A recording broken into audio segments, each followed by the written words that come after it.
Hello, hello. Good afternoon, everybody. Nice to see you all, and welcome to Oscar Care Group's Food Myth Busting webinar. So lovely to see everyone here.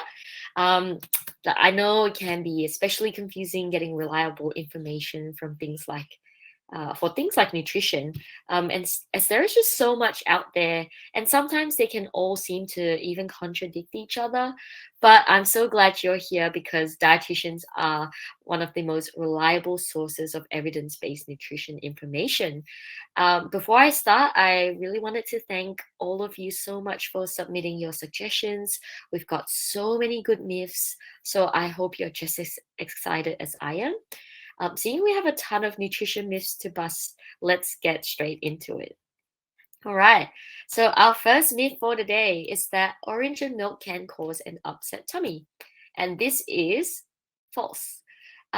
This has been a popular food myth due to concerns about curdling or causing stomach upset.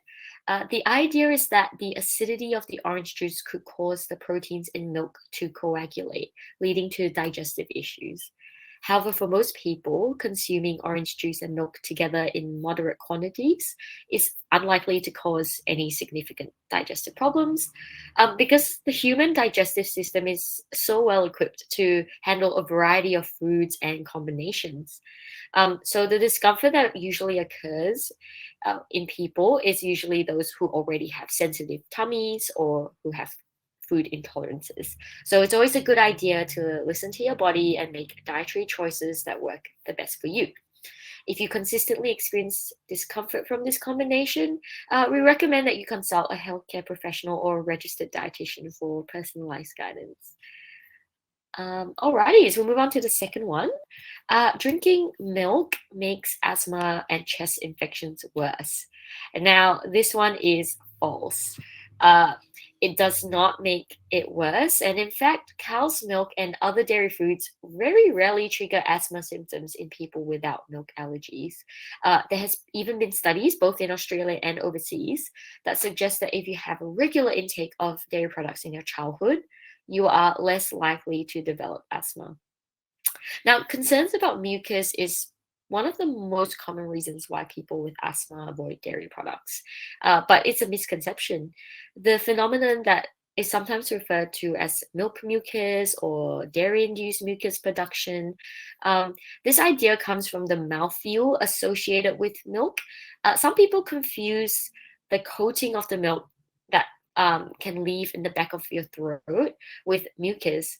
But there's actually no evidence that milk increases the mucus production or narrows your airways. So, unfortunately, most Australians are even actually missing out on the health benefits that come from consuming milk, as they don't incorporate enough dairy foods in the diet. So, unless you're diagnosed with an allergy or an intolerance to dairy foods by a doctor, there is absolutely no reason to restrict or remove dairy foods from your diet. The best way to achieve good asthma control is to follow a written action plan developed with your doctor. Cool. So that one's busted. Move on to the next one. Oh, this one's an interesting one. Frozen yogurt is healthier than ice cream.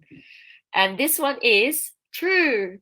Um, well, the main difference between ice cream and frozen yogurt is primarily that ice cream is made from milk or cream, while frozen yogurt is made from yogurt. So, as the name suggests, ice cream is made it's whipped up cream, which contains between about 10 to 25% milk fat, and is then added, sometimes egg yolks, to make it creamy.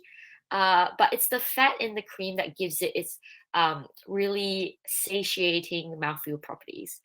Now, frozen yogurt, on the other hand, is made from cultured milk. This one's much lower in fat, typically between 3 to 6% for regular frozen yogurt, or even 2 to 4% for a low fat version. Sugar is also added along with active bacterial cultures, which gives yogurt its probiotic properties. Now, while ice cream does contain a higher fat content than frozen yogurt, it's really important to know that frozen yogurts may contain just as much added sugar as ice cream. or even more sometimes to compensate for yogurt's naturally tangy, sour flavor. So yes, frozen yogurt is lower in overall calories and fat content, but just wanted to keep in mind that overall sugar content is something you need to look out for when you're buying ice cream and frozen yogurt, if that's something that you're monitoring. Um, one mistake that many people tend to make when choosing frozen yogurt because it's lower in fat is that they start to eat a little bit more, so they overfill a portion or they start piling on um, unhealthy toppings. This is a quick way to just have added fat sugars into your diet. So at the end of the day, um, remember it's not just what we eat, but how we eat it as well. Um, and that's all I'll say about that one. Um, cool. Okay, the next one is quite a trendy, hot one going around. Fruit is high in sugar. Let's see. Okay, yes, this one is, yeah, to your surprise, it's true. Yes, fruit is naturally high in sugar, but it's also high in many, many other nutrients like fiber, vitamins, antioxidants, and these are all things that keep us nice and healthy. The natural sugars in fruit mainly come from fructose, but they're not the same as added sugars found in many, many processed foods like sugary beverages, which are generally considered less healthy. Um, Fructose, the ones found in fruit, is only harmful in excessive amounts and not generally when it comes from fruit. It would be incredibly difficult to consume excessive amounts of fructose by eating whole fresh fruits. It's much easier to consume excess sugar from fruits and drinks that contain free sugars. And when I say free sugars, I mean sugars that are removed from their naturally occurring source rather than being eaten as, part of the fruit or even things like dairy products and vegetables and grains. So free sugars include things added by food companies, cooks, consumers, factories, and evidence shows that the health risks, such as tooth decay or unhealthy weight gain, are related to consuming too many of the free sugars in the diet and not sugars that come from fruit per se. So go ahead, please have your 2 serves of fruit every day. Um, yes. I'll move on to the next myth. Okay, sugar should be reduced in aged care cooking. And this one is false. Let me explain why. In aged care, the primary focus must be meeting the nutritional needs of the resident rather than perfect control of blood glucose levels. If unnecessary dietary restrictions are placed on residents in a long term aged care setting, there's actually a really high risk of malnutrition and dehydration. Um, this is because older residents with diabetes in nursing homes tend to be one, underweight rather than overweight. And did you know that a lower body weight is associated with greater morbidity and mortality in the elderly? Um, it's preferable to make medication changes rather than impose dietary restrictions to control blood sugar levels. So instead of restriction, residents with diabetes should have consistent amount of carbohydrates at each meal and at each snack time, rather than restricting the overall sugar used. Um, yeah, so that's an interesting one. Thank you for that myth. We'll move on to the next one, which is a long-term old folks saying, I think. An apple a day keeps the doctor away. Is it true? Is it false? Oh, wow. It is true and false. Now, okay, let me explain myself. It's true because apples are a decent source of fiber, minerals, phytochemicals, which all help prevent diseases. But the question is, are they any better than fruit in general? And does daily consumption of it have any particular health benefits? Now, I looked into the evidence for this, and a 2015 study used a diet survey for over 8,000 adults in the US, and they compared the overall number of doctors' visits, hospital stays. They took things like prescription medicines that these participants were having and they compared those data between apple eaters and non-apple eaters. The study found that those who ate at least one apple a day were slightly less likely to need a GP visit or medication.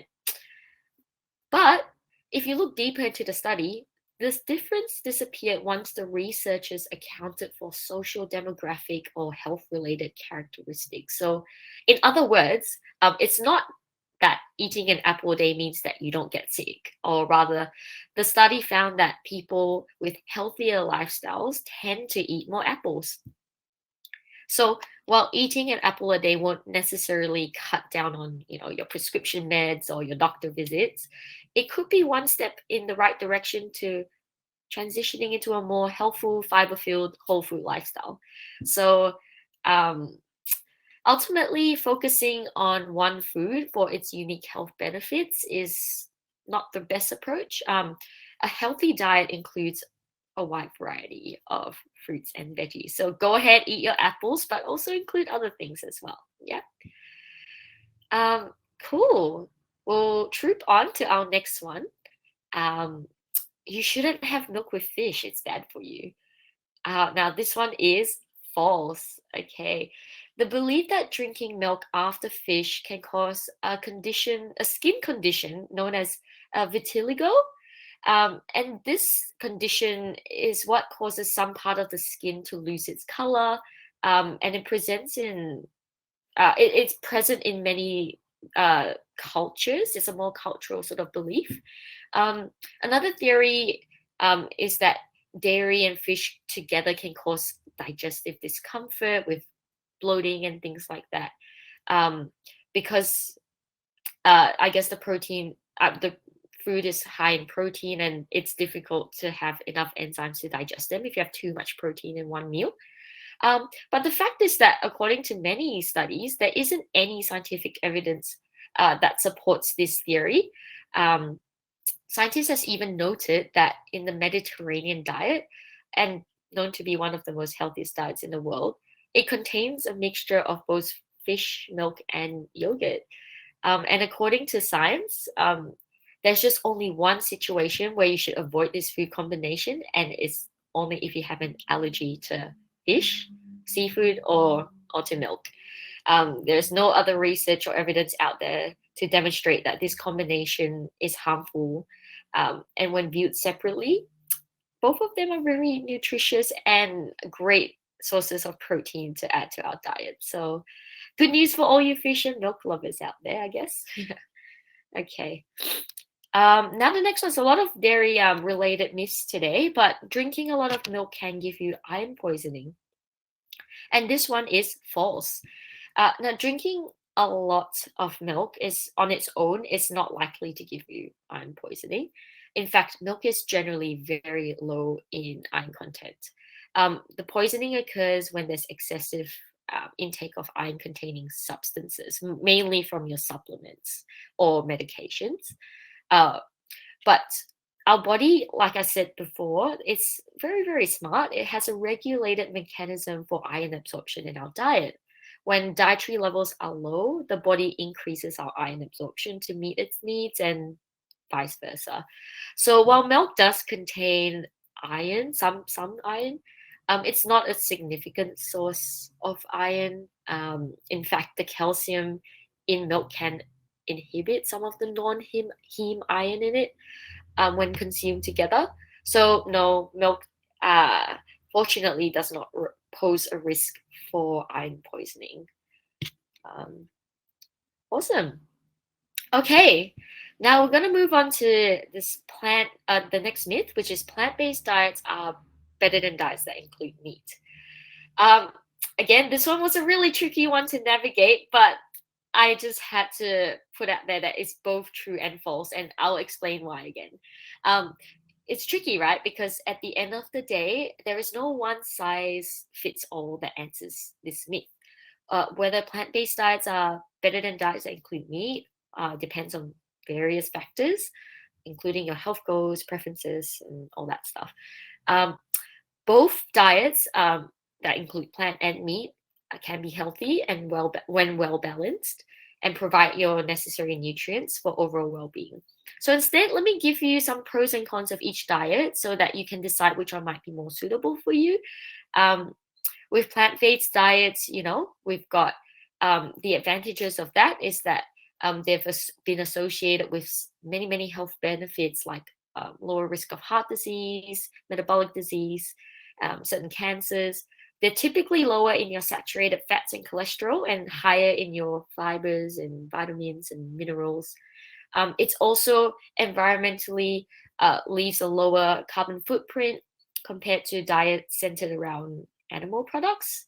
And for those who are concerned about animal welfare as well, choosing plant-based diets for ethical reasons is definitely a valid reason too as well. Now, the advantages of diets that include meat is the protein and nutrient availability. So meat is a rich source of high quality proteins, essential amino acids, and vitamins. And some of these nutrients are more readily absorbed from animal sources rather than plants. Meat also plays a significant role in many cultural traditions of many cultures. So, for example, for some individuals, excluding meat might be challenging and not in line with their cultural practices. And lastly, the advantage is that personal preference as well. Some people just simply prefer the taste and texture of meat, and that's okay. They may find it easier to meet their nutritional and protein requirements by eating meat. So at the end of the day, a balanced approach to nutrition is essential. If you're considering transitioning to a plant-based diet or making changes to your current diet, it's really a good idea to consult with a registered dietitian who can provide, again, personalized guidance based on your goals. Okay. This one was interesting. I've never heard this one very often, but cucumbers are nothing but water. Is that true? Is that false? It's false. Um, while cucumbers are primarily composed of water, they are not nothing but water. Cucumbers are a great source of vitamins, minerals like vitamin K, C, and some B vitamins. They also provide lots of minerals as well. And although they're not as high in fiber as some other vegetables, they do contain a small amount of dietary fiber, particularly in the skin of it. So they also have some antioxidant and inflammatory properties. And so, as you can see, I've just listed a whole ton of nutrients there. They're not nutritionally empty. They are a healthy addition to salads, sandwiches, or even as on its own as a crunchy snack. And the skin of the cucumbers will, give you that little bit of fiber boost that you might need. So go ahead and eat your cucumbers. They're really good for you, especially in summer, now that it's getting a bit warmer. Okay, we'll troop on. This one's a common one I've heard. Eating fat will make you fat. And this one's false. Now, eating fat by itself will not necessarily make you fat. In fact, dietary fat is essential and plays so many important functions in our body. It's a source of energy, it helps with hormone production, it helps us absorb lots of vitamins better. And without fats, our body won't be able to metabolize some of these vitamins that we're eating. So it is essential, though, to differentiate the types of fat and the overall context of it in your diet, because not all fats are the same. Saturated fats, or also known as the healthy fats, they're found in things like avocados, nuts, and seeds, and they have a positive effect on your heart health, as you can see from the slides here. And on the other hand, the saturated fats and trans fats, or also known as the unhealthy fats, they're the ones that should be consumed in moderation. They're mainly found in animal products like full-fat dairy, and trans fats is often found in processed or fried foods. So a high intake of trans or saturated fats can lead to a higher risk of heart disease and other health problems. So overall, eating fat in moderation is great and perfectly healthy. Focus on incorporating more of the unsaturated fat and try to limit the saturated fat intake. Um, Awesome. Okay. Now we've got set this one where families should not include foods like dairy or gluten from a child's diet without professional advice. And this one is absolutely true. Excluding any food groups or any specific foods can have several risks. Um, some of these risks, as you can see, is nutritional deficiencies, growth and development, impact on social and emotional well-being, um, and even unnecessary dietary stress that can, lead to an unhealthy relationship with food. So while there may be many valid reasons for considering dietary restrictions for a child, it's always essential to do so under the guidance of a dietitian or healthcare professional. Okay. Um, Cool. We're nearly at the end, guys. So many more good ones about to come. Just a few more. Vegetable juice is not healthy, and this one is false. So good news for all you vegetable juice lovers out there. Vegetable juice is a great addition as part of a balanced overall diet. Um, they're rich sources of essential, again, vitamins, minerals, and antioxidants. Many people struggle to meet their 5 serve of veg a day. So juicing vegetables can be a great cheat way to sneak those vitamins in.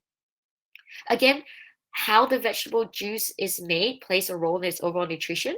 Homemade ones helps you allow to control the ingredients and avoid too much added sugar. Whereas buying it from a shop, it's probably better to read the label for additives and how much added sugar is in it. Some commercial juices may add a ton of extra sugar to enhance the flavor. So just again, be mindful looking at the label of how much added sugar you're consuming. Um, I will want to point out that one drawback of vegetable juice is that it lacks the dietary fiber found in whole vegetables. Fiber is important for our digestive health, and sometimes blood sugar regulations as well. So when you juice the veggies, you remove most of the fiber, and this can also affect how quickly the sugar from the juice is absorbed into your bloodstream if you're watching your blood sugar levels. But overall, vegetable juice is a nutritious and hydrating part of someone's diet, and it's best to complement vegetable juice with a variety of whole fruits and veggies as well, so you get the fiber in. Okay. Um, cool. Our next myth is that breakfast is the most important part of the day. I've heard this one a few times, and yes, it is true. The idea that breakfast is the most important meal of the day has been a popular belief for many, many years, and some evidence points towards the ton of benefits that you can get from having brekkie. One, you got your blood sugar regulation, so eating brekkie, um, particularly after fasting overnight, is important for individuals with conditions like diabetes. Um, Two, energy and alertness. Some people find that eating brekkie helps them feel more energized and alert in the morning, which can be beneficial for your productivity and concentration. And lastly, for weight management, um, brekkie can help by reducing the likelihood of overeating later in the day. And so eating in the morning may help with extreme hunger that leads to poor food choices. Now, with that being said, the importance of breakfast can vary from person to person. So it's essential to consider your current lifestyle as well. Some people might find that they have little appetite in the morning and may not feel hungry till later in the day. So forcing yourself to eat breakfast for the sake of it may not be necessary. Um, some health conditions and medications may affect your appetite and ability to eat breakfast in the morning. And in such cases, please follow your medical advice. But I think what's most important is the overall quality and balance of your diet throughout the day. If you choose to skip breakfast, as long as you're able to make healthy food choices at other meals and snacks, it might not affect your overall nutrition too much. Yep. Okay. Um, we've just got a couple more. Um, So white potatoes are bad for you. Now, this one is false. Hallelujah for everyone who loves white potatoes, because they are not actually inherently bad for you. They are a great source of many many nutrients. So your carbohydrates would be your main one, but also dietary fiber, vitamin C, potassium, and even some B vitamins. When consumed with the skin, they also contain fiber, which is again important for your digestive health and feelings of fullness. A key thing to note that is the healthfulness of potatoes is influenced by how they are prepared. So baking, boiling, steaming without excessive fats added to it, or high calorie toppings like sour cream, um, is tend to be seen as a healthier option rather than frying or loading them with butter, bacon, and cheese. Um, so the other thing to note, actually, potatoes eaten on its own has a higher glycemic index, which means they can cause a rapid increase in blood sugar levels. But so people who have diabetes, it might not be the best choice to just have potatoes on its own, but instead maybe consider consuming them with the skin on to help with the fiber intake, or with a source of protein, or even just letting them cool for 15 minutes. By cooling that, it will help lower the GI um, and the rate of absorption into your bloodstream. So go ahead and continue eating potatoes as part of your healthy diet. Okay. And last but not least, okay, dietitians are the food police. And this one is false. Okay, no, I know we have a rep sometimes for being the food and vegetable police. And this carries a more negative and judgmental connotation to it, which is what we actually don't want to do. We get trained at uni not to do that. Dietitians are professionals who specialize in dietary guidance, and our role is really to assess your needs and individualize your your plan for you. We provide evidence-based information, education, and support to help you feel empowered to make informed choices on your own about your own health. So rather than dictating what someone should eat, we encourage individuals to make choices that align with your health goals. And we aim to provide you with the tools and knowledge to make informed decisions in a non judgmental manner. Um, yeah, and so I guess that brings me to the end of the last question. So thank you again so much for all those myths. Oh, speaking of what we do as dietitians, we've got a ton of other services that we provide as well. The first one here is that um, we can help in aged care homes. That's our main gig. As you can see from the slide, we do many, many things in aged care homes. So if you wanted to um, get advice from that, feel free to reach out. We also have this new service where we help at childcare centers now. Um, so as you can see as well, this menu development, I think food allergies is a big thing in childcare. So we're more than happy to help assist you with any queries about childcare centers. We also provide one-on-one help at our clinics, as you can see down in Melbourne, or even via telehealth, where we can give you personalized nutrition advice based on your lifestyle, your needs, your goals. And last but not least, we will also be having another free webinar hosted by one of our lovely dietitians, who will be having a Q&A on diabetes. Diabetes is a huge topic, and so it will be a great space to unpack everything from type 1 diabetes, type 2 gestational diabetes, and everything in between. So if you're curious, come along. We'd love to see you there as well. And that's really it from me today. Again, I want to thank you so much for your time, your questions, and your participation today. I hope that was somewhat helpful. And if you did have any further questions that you wanted to follow up on, please feel free to email us on it, and we'll do our best to get back to you as soon as possible. Yeah, thank you again so much, and we'll see you next time.